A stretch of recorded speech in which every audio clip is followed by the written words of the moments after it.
tous, bienvenue à cette webconférence J'agis pour protéger mes chevaux contre les maladies. Je suis Cathy Ménard, chargée de mission sanitaire à la direction développement et recherche de l'IFCE. Au travers de cette présentation, je vais tenter de vous donner les outils destinés à mettre en place ou à améliorer votre plan de prévention. Je vais couper la caméra pour libérer un peu de bande passante.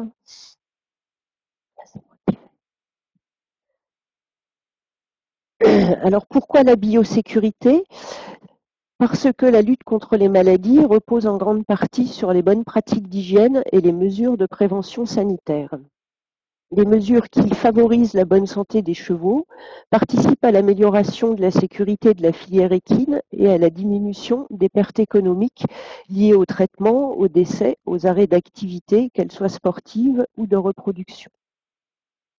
En santé animale, la biosécurité correspond à l'ensemble des outils, des protocoles et des procédures qui permettent de prévenir et de contrôler la transmission des maladies et qui permettent donc de mettre en place les mesures de prévention.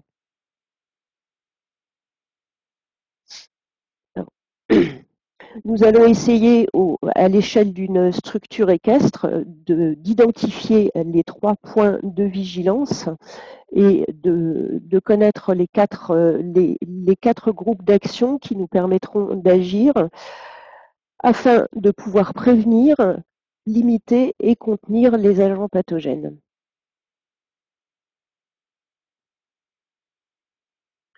Voilà donc 3 points de vigilance au niveau de l'écurie que j'ai représenté d'une manière assez schématique avec une entrée, des box et une sortie.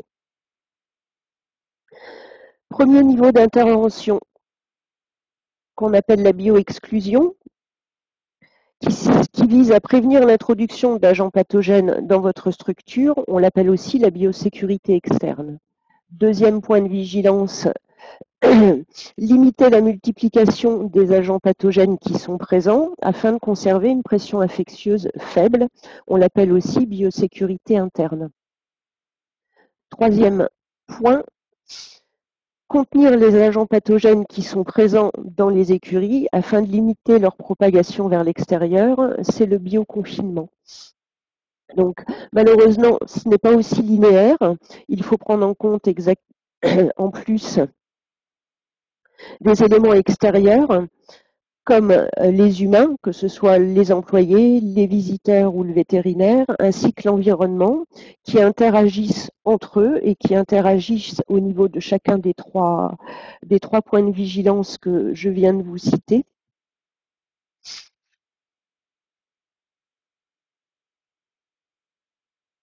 Donc à chacun de ces points de vigilance, on pourra adapter des mesures que l'on peut classer en 4 grands groupes. Donc celles qui concernent l'introduction et les déplacements des animaux, celles qui concernent la gestion des accès, l'hygiène, le nettoyage et la désinfection, et enfin la gestion de la santé des chevaux. Bien évidemment, le niveau d'application des mesures de biosécurité que vous fixez dépendra de votre objectif. Une analyse préalable de vos risques selon votre activité. On imagine bien qu'on n'aura pas les mêmes besoins en termes sanitaires entre une écurie de chevaux de loisirs et un centre agréé de collecte pour la semence, notamment en export, ou un centre de quarantaine avant l'exportation. Et donc cette analyse de risque vous permettra de choisir parmi toutes les mesures que nous allons vous proposer afin de mieux maîtriser vos risques. Premier niveau d'intervention, la bioexclusion. Donc, je l'ai dit tout à l'heure, il s'agit de limiter l'introduction d'agents pathogènes dans votre établissement, dans votre structure. Alors, en agissant sur l'introduction et les déplacements des animaux, vous pouvez bien évidemment faire baisser ces risques. Première mesure, la quarantaine.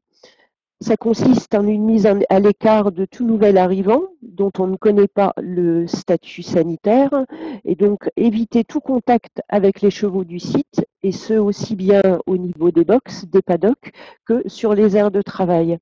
Cette quarantaine est minimum de 15 jours, elle est conseillée pendant 3 à 4 semaines en fonction des éventuels agents pathogènes que pourrait avoir ce cheval et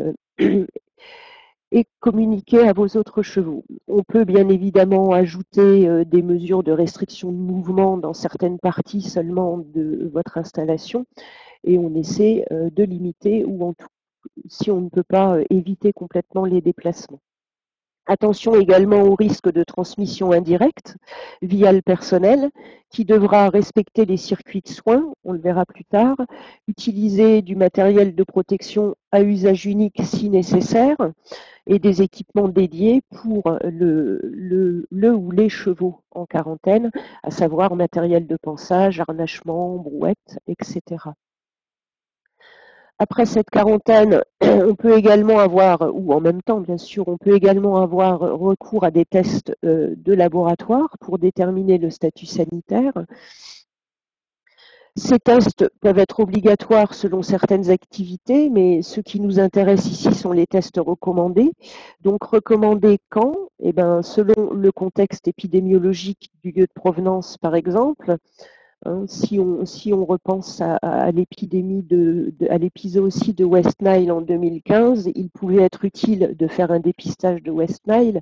Si par exemple on a beaucoup de poulains sur la structure, éventuellement des tests de dépistage de la gourme, et on pourra également chercher à connaître le statut parasitaire du cheval en pratiquant l'écoproscopie.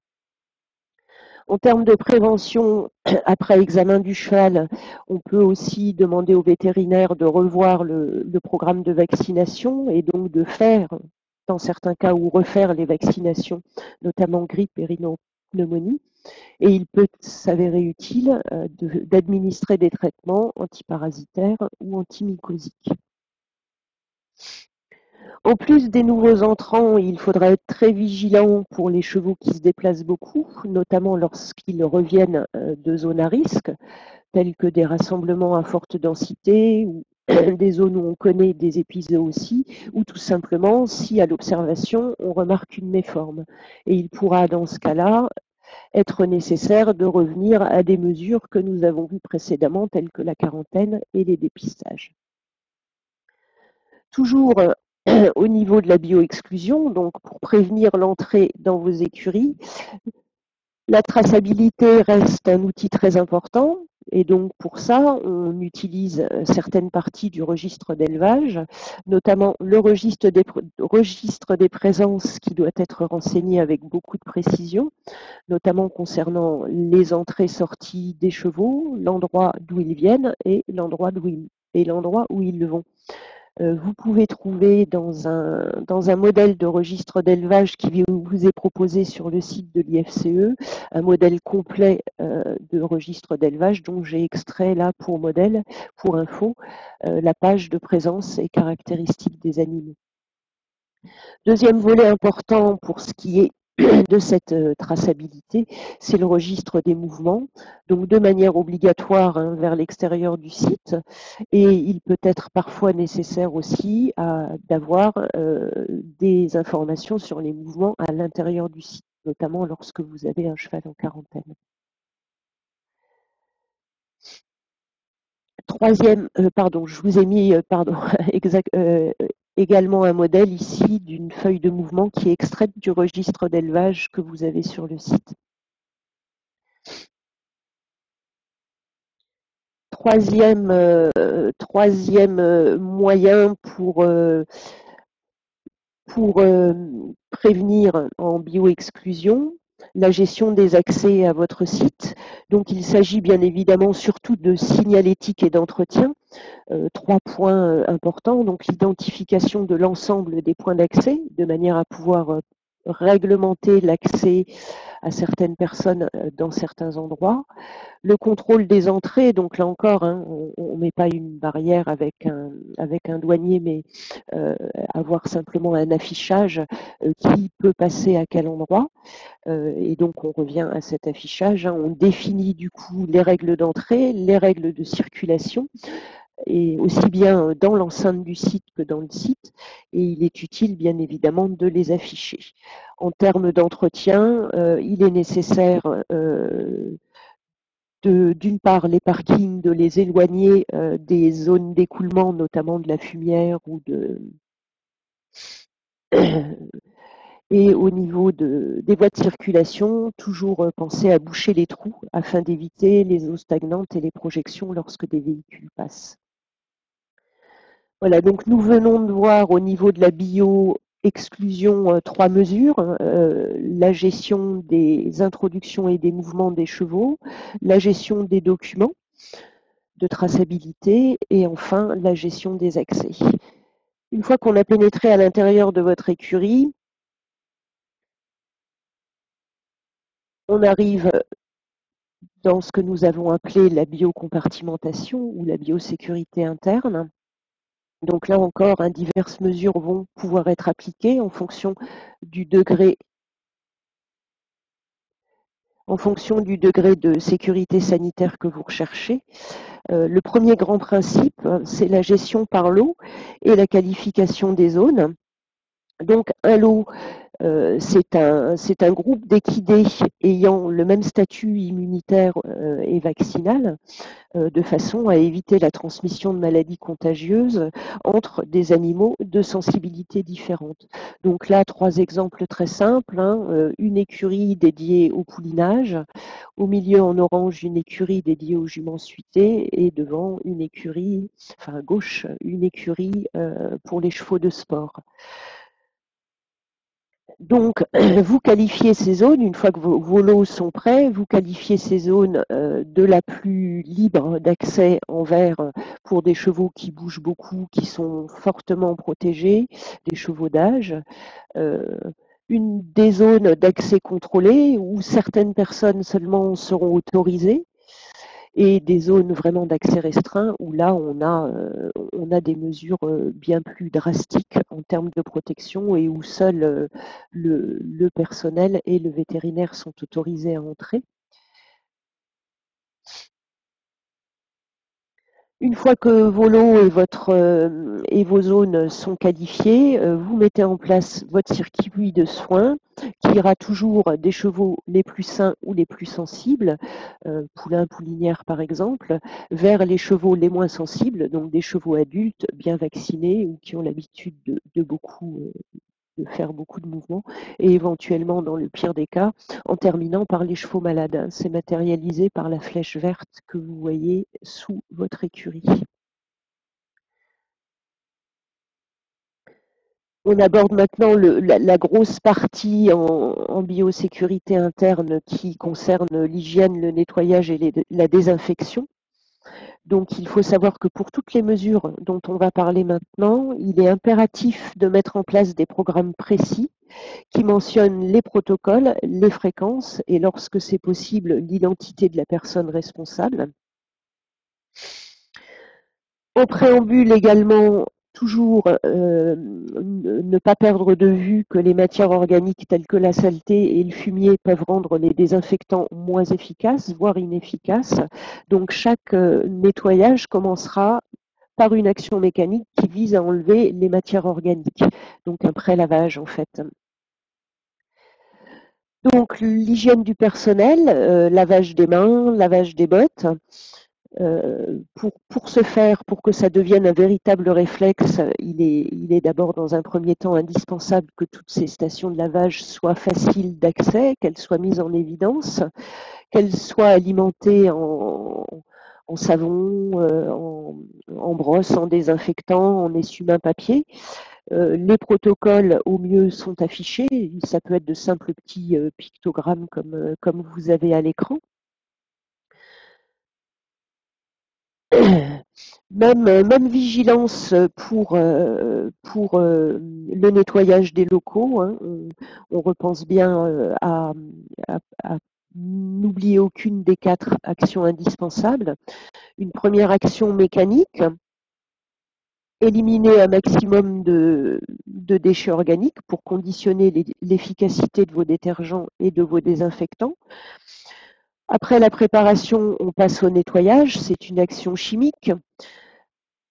On est particulièrement vigilant aux préconisations du fabricant sur le dosage du détergent, la température de l'eau. On préférera bien évidemment l'usage de la haute pression et de l'eau chaude.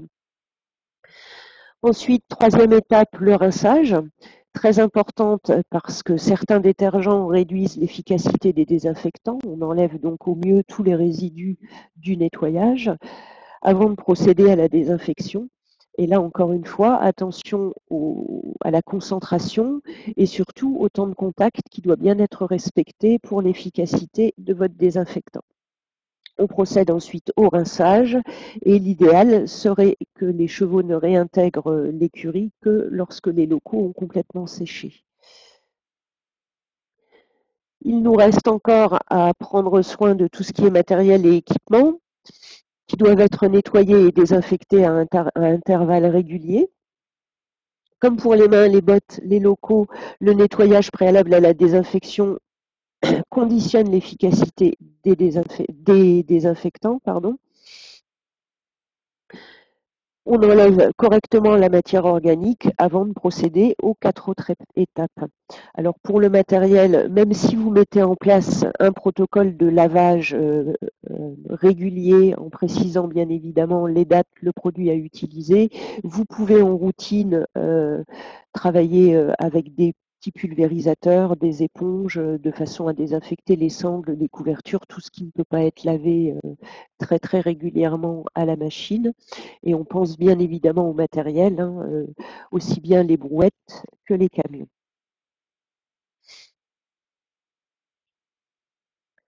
Toujours dans un souci de prévention à l'intérieur de vos écuries, on attachera une attention particulière à la lutte contre les vecteurs.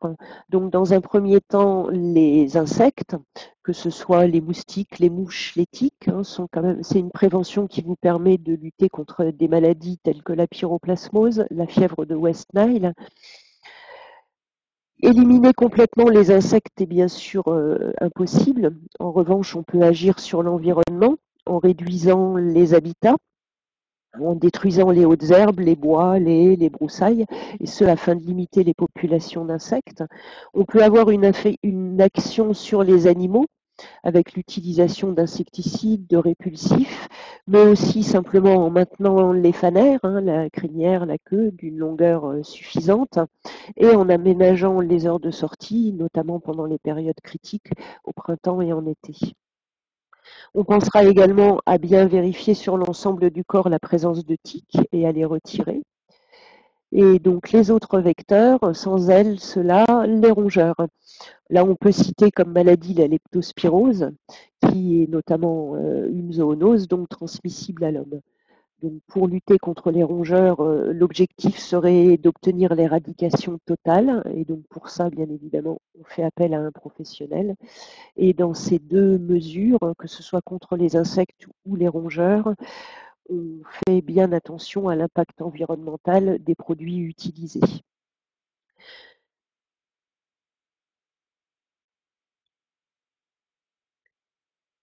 Il faudra également prévoir des circuits de stockage et d'évacuation des déchets, donc du fumier, des déchets courants, éventuellement des cadavres lorsqu'il y a un décès. Donc il faut travailler un petit peu sur les systèmes d'entreposage, leur localisation, les circuits pour amener le fumier et les autres déchets vers leur lieu d'élimination. Une petite parenthèse sur les déchets d'activité de soins, parce qu'on en a tous au niveau de nos écuries. Donc ils sont de trois types et doivent être placés dans le bon contenant dès leur production afin d'éviter les contaminations croisées. Donc les déchets sans risque, les emballages, les flacons vides, les seringues vides pourront être mis dans le bac à ordures ménagères classique. Les déchets à risque infectieux, donc les tranchants, les piquants, seront mis dans un conteneur spécifique. Soit votre vétérinaire les reprend lorsqu'il les utilise. Hein. Il ne faut pas oublier que la responsabilité de l'élimination des déchets revient à celui qui les produit. En revanche, si vous détenez chez vous un de ces petits bacs jaunes, comme vous voyez à l'écran, il faut savoir qu'il faut le vider minimum tous les 3 mois. Enfin, quelques déchets à risque toxique, le mercure des thermomètres, les produits très dangereux, on préférera utiliser des produits de substitution moins dangereux.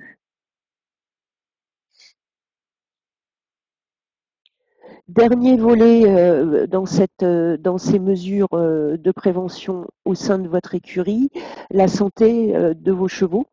Elle doit bien évidemment être envisagée avec l'aide d'un vétérinaire. C'est celui-ci qui vous permettra bien évidemment en routine, hein, je ne parle pas de l'apparition d'une maladie, de mettre en place les plans de vaccination. Il adaptera le protocole selon l'âge, l'état physiologique et éventuellement l'utilisation. Il réalisera également les injections bien évidemment et emportera la mention dans le document d'identification. Il mettra avec vous en place le programme de vermifugation après examen clinique. Il vous fournira une ordonnance afin que vous puissiez acheter votre vermifuge où vous le souhaitez, ordonnance que vous devez conserver 5 ans. Donc, même si votre vétérinaire est un petit peu le chef d'orchestre de cette prévention santé, vous avez vous aussi un rôle important à jouer dans cette prévention. C'est un rôle de détection précoce des maladies émergentes ou de l'apparition d'une petite pathologie. Et pour ça, eh ben, le meilleur moyen, c'est bien évidemment l'observation le matin au calme de chacun de vos chevaux. Alors, observation sur des critères relativement simples que vous avez dans ce tableau, hein, avec des situations normales dans la colonne de gauche, des situations normales dans la colonne anormales dans la colonne de droite. Donc l'observation au niveau du comportement, de l'œil, de l'aspect des crottins, de l'appareil respiratoire, plus de la respiration et des écoulements, et au niveau des muqueuses. Donc lors de cette observation quotidienne, au moindre doute, vous prenez la température qu'on considérera comme anormale dès lors qu'elle est au-delà de 38,5, en faisant attention aux fausses hyperthermies.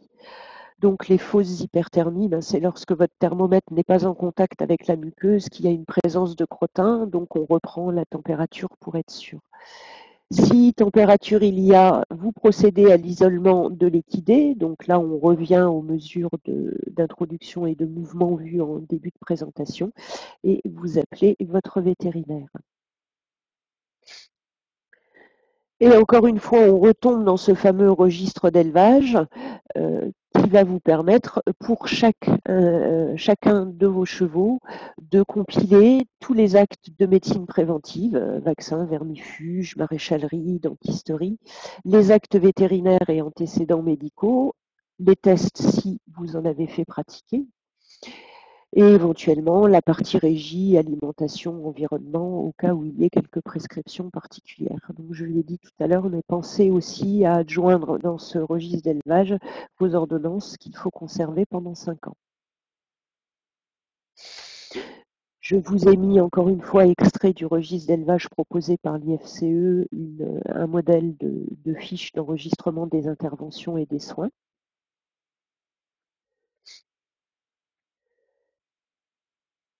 Et donc, ces mesures que vous prenez par rapport à la santé de vos animaux sont déjà une bonne avancée vers la mise en place de ce qu'on appelle un bilan sanitaire d'écurie. Alors, c'est quoi un bilan sanitaire d'écurie? C'est avant tout un outil de progrès sanitaire avec un protocole de soins qui vise à prévenir des pathologies majeures et à planifier annuellement les vaccins, les copros, les vermifuges. L'avantage de ce bilan, l'un des avantages de ce bilan sanitaire d'élevage pour vous, c'est que le vétérinaire pourra prescrire sans voir l'animal atteint d'une maladie dans le cadre d'un protocole de soins, pourra prescrire sans visite préalable un médicament pour pour un cheval qui a une pathologie récurrente. Alors ça demande d'appliquer quelques règles, ce BSE. Donc c'est que le vétérinaire qui lui est limité en nombre d'écuries où il peut mettre en place des BSE doit être votre vétérinaire habituel. Il doit faire au moins un bilan annuel pour identifier justement les chevaux qui sont sujets à des pathologies majeures et rédiger un protocole de soins. C'est donc bien évidemment basé sur l'analyse de toutes les bases documentaires que vous avez renseignées, dont on parle depuis le début de cette présentation, et il vous mettra donc en place ce plan de prévention pour l'année. Voilà, nous avons, je pense, fait un tour presque exhaustif ou en tout cas assez complet des diverses mesures de prévention qui sont à notre disposition. Et donc, en termes de bioconfinement, c'est-à-dire il faut savoir qu'on a tous on a tous une responsabilité par rapport à l'environnement et donc le bioconfinement qui vise à empêcher des agents pathogènes de sortir de votre écurie. Je vous laisse le soin de revoir les mesures que nous avons vues pour les deux autres points de vigilance afin de vous entraîner à voir quelles seraient celles que vous pourriez mettre en place afin d'être actif dans le bioconfinement. Ce qu'il faut retenir, c'est que pour limiter l'entrée d'agents pathogènes dans vos écuries, vous pouvez agir sur les accès et une mesure importante, l'isolement des arrivants, donc des nouveaux arrivants, mais également des chevaux qui reviennent de déplacement. À l'intérieur de votre écurie, organisation des hébergements, les lots dont nous avons parlé, et les flux d'animaux, les circuits de soins. Surveillance et vigilance sur la santé et mise en place et affichage des protocoles de désinfection et de prévention. Et enfin, on a donc une responsabilité vis-à-vis de la diffusion de pathogènes vers l'extérieur. Et donc, des outils sont à votre disposition, notamment sur le site de l'IFCE. Et dans des cas un peu plus gênants, voire graves, en cas d'apparition de maladie, vous avez également un outil important qui vous est fourni par le RESP en épidémiosurveillance. Voilà, je vous remercie. Je vous invite à poser vos questions par le web chat en bas à gauche de votre écran.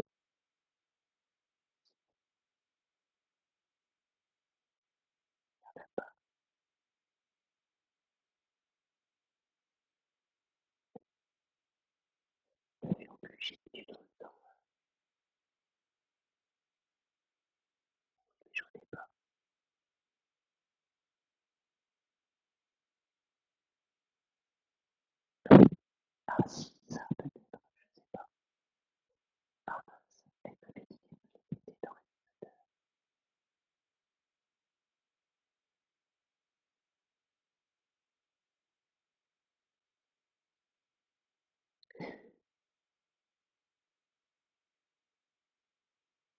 Excusez-moi, je ne trouve pas vos questions, mais je vais y arriver. Ah mince. Ah. Alors, première question, la lutte contre les rongeurs doit-elle se limiter à l'utilisation des raticides? Que pensez-vous de l'utilisation des chats? Je la trouve plus. Avez-vous connaissance de professionnels spécialisés pour l'établissement d'un plan de lutte spécifique aux installations hippiques? Alors, doit-elle se limiter à l'utilisation des raticides? Euh, Pas forcément, dans la mesure où effectivement il existe aussi le piégeage. Des mesures de prévention telles que enlever les nids, éviter de stocker l'alimentation dans un endroit qui ne serait pas hermétique, etc. Alors l'utilisation des chats, pourquoi pas, hein. s'ils ont faim. En revanche, je ne peux pas là en direct vous donner de nom de professionnels spécialisés. Je pense que ça existe. D'ailleurs, nous devons, au niveau de l'IFCE, avoir ce type d'intervenants sur les sites. Je vous répondrai donc par mail. Alors, deuxième question. Quid des vaccins contre la rhinopneumonie en rupture de stock depuis près d'un an? Nous arrivons pour notre cheptel à échéance annuelle du rappel. Quels sont les derniers éléments à disposition? Pour info, existe-t-il des stocks disponibles en Allemagne? EH1V4, peut-on les utiliser? Alors, les vaccins contre la rhinopneumonie sont à nouveau disponibles. Ils ont été importés des États-Unis, de Roumanie, pardon. C'est du bioéquin H qui est à disposition de vos vétérinaires. Donc en termes de protection, bien évidemment, votre échéance annuelle arrivant au rappel, vous allez être en mesure de faire effectuer ces rappels par votre vétérinaire.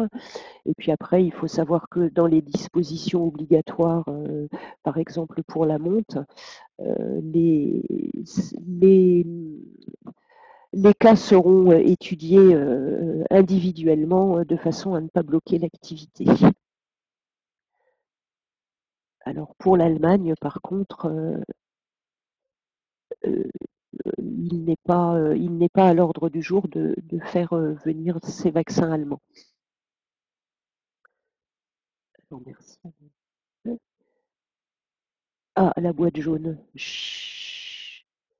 Alors la boîte jaune, alors ça n'a, c'est vraiment pas, c'est pas office. Enfin, je sais pas comment vous dire. Je crois, ce n'est pas une certitude loin de là, que l'on peut soit si c'est un usage très minime, voir avec son vétérinaire de façon à ce qu'il en laisse une, parce qu'il faut savoir que l'évacuation de ces boîtes jaunes a un coût, donc ils ne peuvent pas en laisser à l'ensemble de leurs clients.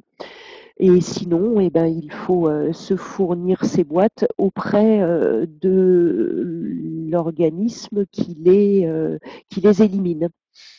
Donc je ne sais pas s'il existe de très petits contrats pour un retrait d'une petite boîte, tous les 3 mois. En revanche, je peux vous envoyer également par mail une réponse plus précise par rapport à votre utilisation personnelle. Comment se débarrasse-t-on des déchets toxiques s'il y en a de présents sur la structure? Alors là, exactement comme dans notre maison, hein, en fonction des déchets, si ce sont bien évidemment des déchets de médicaments, on les ramène chez le vétérinaire. Si ce sont des déchets autres que cela, on passe par une déchetterie. Pouvez-vous rappeler les maladies véhiculées par les insectes? Faut-il éviter les mares dans les prés? Alors les maladies véhiculées par les insectes, donc j'en ai donné 2 en présentation. Euh,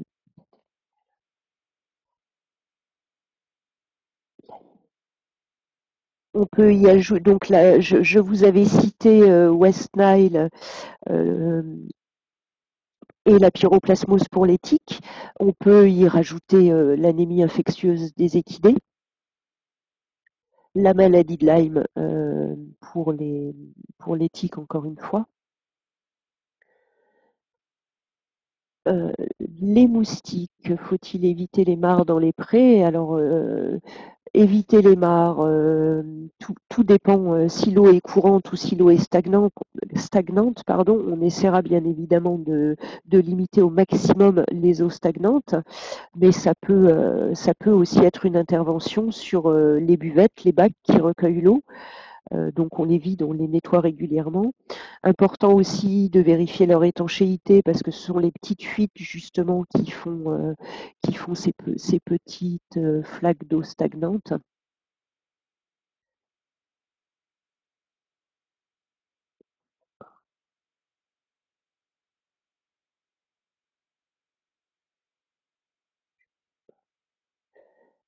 Auprès de qui s'adresser pour faire analyser l'eau des petits étangs servant à abreuver les chevaux?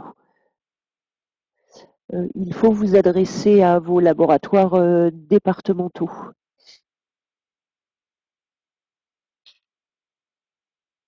Oula.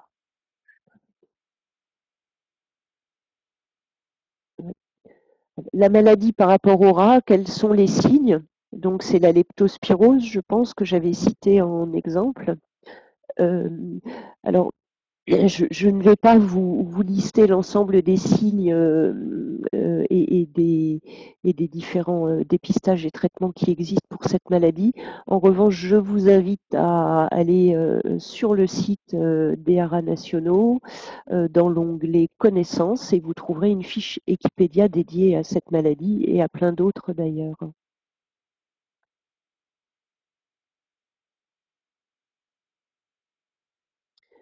Alors, l'isolement des arrivants, minimum 15 jours. Mais il faut savoir que certaines maladies peuvent être contagieuses jusqu'à 21 jours après la guérison complète. Donc, idéalement, ce serait 3 semaines à un mois. Donc, 8 jours, c'est un peu court.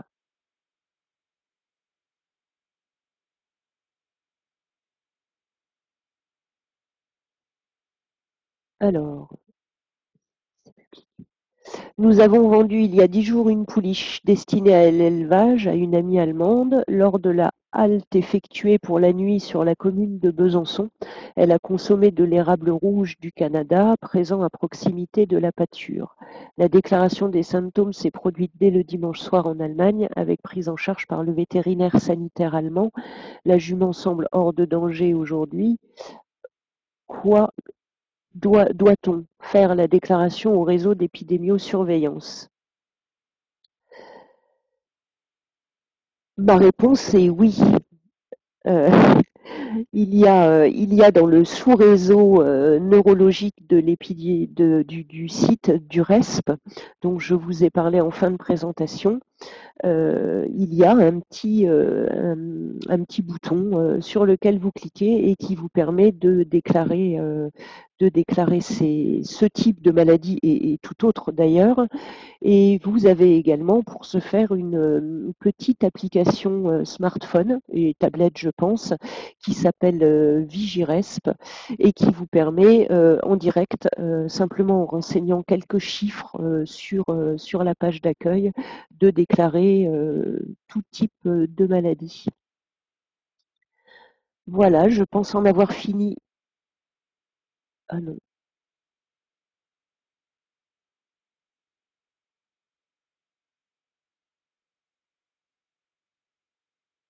Oui, même si le problème ne s'est pas produit sur le lieu d'élevage, parce qu'il faudra donner l'adresse de l'endroit où il s'est produit, qui est utile à la cartographie, qui permet de mettre en évidence les lieux où on a ce type de maladie.